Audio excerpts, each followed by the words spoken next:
You're a mean one, Mr. Grinch, and you really are a heel.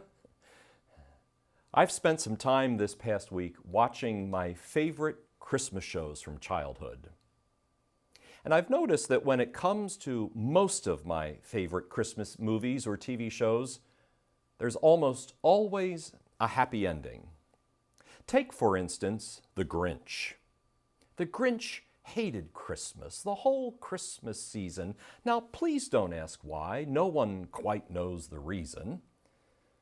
He goes down to Whoville and he steals everything. He takes everything to the top of Mount Crumpet. And what happens next? Well, in Whoville, they say, the Grinch's small heart grew 3 sizes that day. The Grinch carves the roast beast. The story has a happy ending. Or, my favorite Christmas movie, It's a Wonderful Life. And Jimmy Stewart's character wants to jump off the bridge, but by the end of the story, he's asking his guardian angel to save him. Clarence, help me, Clarence, I want to live. Charlie Brown buys the ugliest tree possible. But in the end, everybody loves him. Our favorite Christmas stories have happy endings.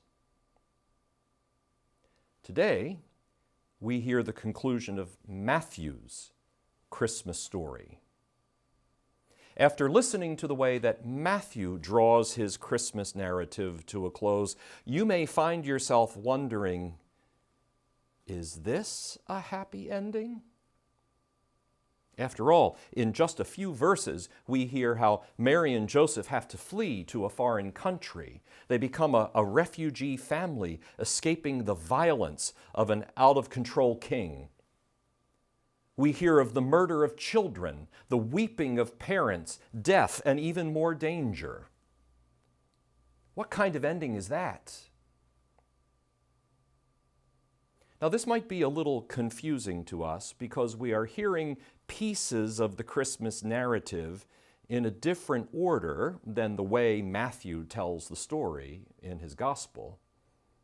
Our gospel passage for today occurs after the visit of the Magi in Matthew's gospel. We will hear about the Magi when churches celebrate the Feast of the Epiphany in just a few days from now. So all of the violence and the weeping described in Matthew, that all happens after the Magi deliver their gifts and head home. Now, to be honest, I really love the story of the Magi and the celebration of Epiphany. So many of us are inspired by the Magi because they have a certain wisdom.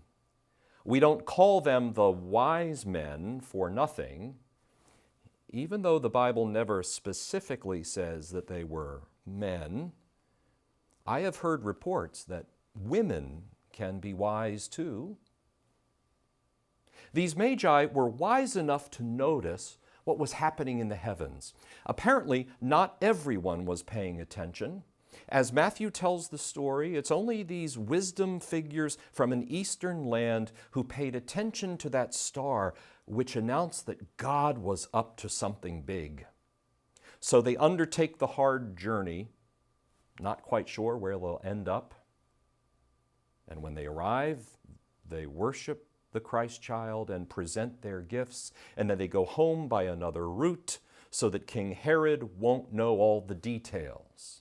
It's a lovely story about smart people, people smart enough to pay attention, people willing to go on the journey, people whose generosity inspires us to give gifts at Christmas, people smart enough to take the safe route home. You see, if Matthew's Christmas story had stopped there, we could all agree that's a happy ending. But Matthew's narrative of the birth of Christ does not end there. It ends with bloodshed and sadness and ongoing danger. You may remember that Matthew says that the Magi started their journey because they saw the star. When they kept their eye on the star, they knew the way. And then an odd thing happens. For some reason, the Magi pay a visit to King Herod, that nasty king who rules Israel. Matthew mentions that the Magi enter Herod's palace and ask, "Where is the newborn king of the Jews?" Sounds like a simple question. But why do they have to ask it? The star has been leading them all those miles. How did they lose sight of it? Did they take their eyes off of it? Did it disappear? Matthew doesn't tell us all those details.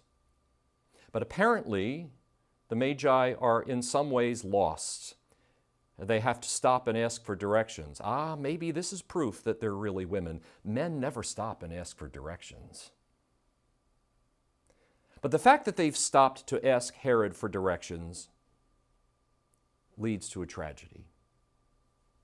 When they ask King Herod their question, they tip him off to something he apparently wasn't aware of. Apparently, Herod and his advisors had not paid attention to the star announcing the arrival of the newborn king. It's the Magi who tell Herod what he doesn't know, that the Christ has been born. So when the Magi go home, Herod flies into a jealous, angry, violent rage, and Herod decides that the children must die so that he can keep living the kind of life he wants to live. Sadly, I think this deeply flawed logic is still at work in our world today, wherever the lives of born or unborn children are put at risk. When the Magi depart from the infant Jesus, you might wish that we've come to the beautiful ending of the beautiful Christmas story. But as soon as the Magi go home, St. Joseph receives a warning in a dream. Take Mary and Joseph and flee to Egypt at once. Herod wants to kill him. And Herod sends soldiers to Bethlehem, and they slaughter every male child under the age of 2. There's wailing in the streets, heartbreak for parents. This all happens in those verses just after the Magi depart. Maybe the Magi had their happy ending. They went home by another route with happy memories of the Christ child. But back in Bethlehem, there are families whose children's lives have been ended by Herod's troops. How's that for a Christmas story? A story which ends with Joseph, Mary, Jesus as refugees from violence in Egypt, grieving families in Bethlehem, a king on a violent rampage, and some foreign wise guys headed home. Matthew is always interested in reminding us that what happens in the life of Jesus is a fulfillment of the promises which were deeply embedded in the history of the Jewish people. In recounting the massacre of the children in Bethlehem, Matthew quotes Jeremiah, who speaks of Rachel, the wife of Jacob, weeping over her lost children. And just as another Joseph and his brothers had to go down to Egypt back in the book of Genesis, Joseph, Mary, and Jesus have to make a similar journey down to Egypt. And like the people of Israel, the Holy Family eventually comes north from Egypt to Israel. And upon their return, perhaps Matthew looks towards the future. True, the King Herod, who slaughtered the innocent children, is now deceased, but his family still holds power. And eventually it will be a member of this same family who seeks to put Jesus, the innocent one, to death on a cross. How ominous. Okay, so I can see those biblical connections which Matthew is making. Still, Why doesn't Matthew's Christmas story give us a hallmark happy ending? Well, perhaps Matthew is telling us something we need to remember. The child born in Bethlehem came to love and serve and save everyone. Yes, he came to love and serve and save people like the Magi, people with some wisdom, people with the ability to make a long trip and buy a nice present. Jesus came to love and save people whose lives seem to go smoothly and have good outcomes.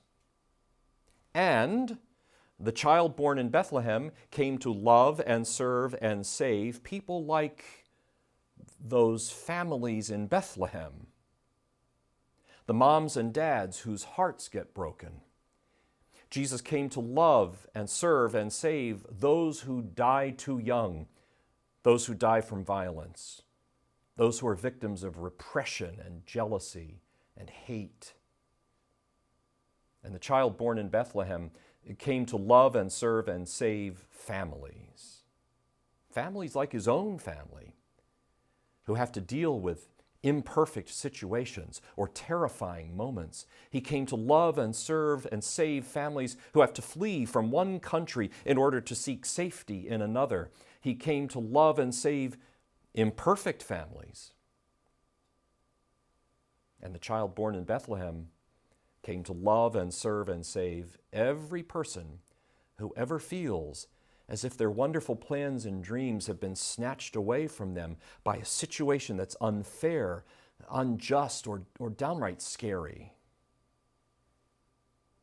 The child of Bethlehem comes to every one of us in our hours of darkness and struggle, disappointment, embarrassment, and fear. He comes to us to love us and guide us by his perfect light, to teach us how to love others who are struggling or fleeing or afraid.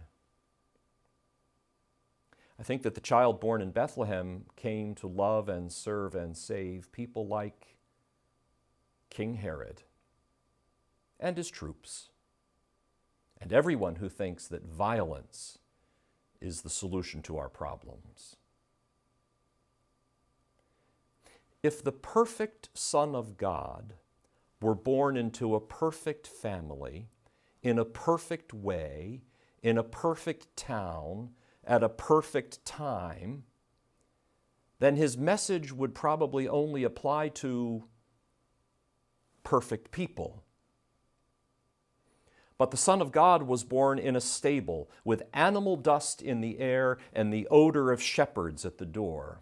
The Son of God had to be hidden in a foreign country because that's where his family could find safety. Meanwhile, other families in Bethlehem wept.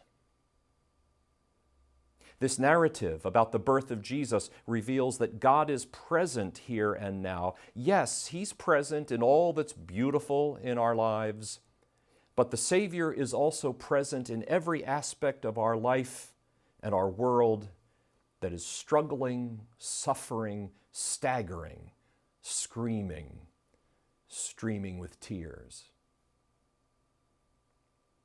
Jesus Christ is the light of the world, a light no darkness can extinguish.